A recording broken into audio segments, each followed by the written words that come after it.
Apa itu teori Big Bang? Teori Big Bang adalah penjelasan mengenai cara alam semesta terbentuk. Teori Big Bang menjelaskan bahwa alam semesta yang kita kenal berasal dari titik tunggal dengan panas dan padat yang tak terhingga. Titik tunggal ini mengembang dan melenggang dengan kecepatan yang tak terduga dalam 13,8 miliar tahun dan terus berkembang menjadi alam semesta yang kita kenal sekarang.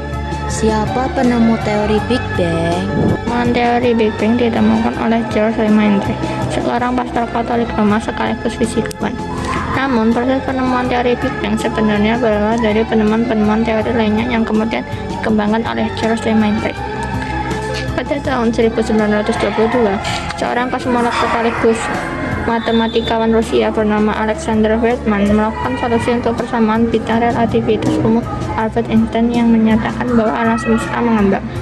Einstein yang pada dasarnya lebih percaya dengan alam statis dan abadi segera menambahkan konstanta kosmologis ke dalam persamaannya, yaitu kerapatan energi dari ruang. Lalu, ia menghilangkan pendekatan ekspansi yang mendukung alam semesta mengembang.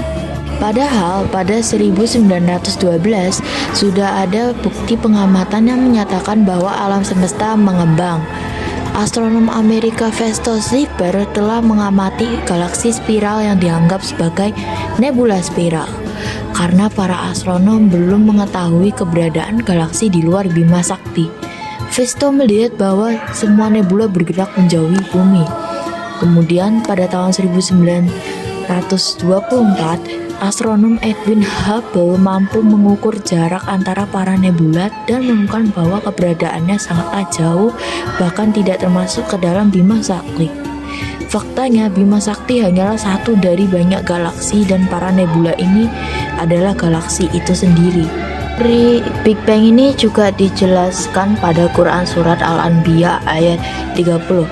Dalam ayat 30 Surat Al-Anbiya bahwa langit dan bumi adalah subjek dari kata sifat radqa. Keduanya kemudian terpisah satu sama lain.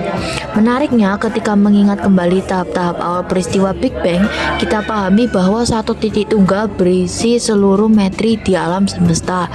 Dengan kata lain, segala sesuatu termasuk langit dan bumi yang saat itu belum diciptakan juga tergantung dalam titik tunggal yang masih berada pada keadaan ini.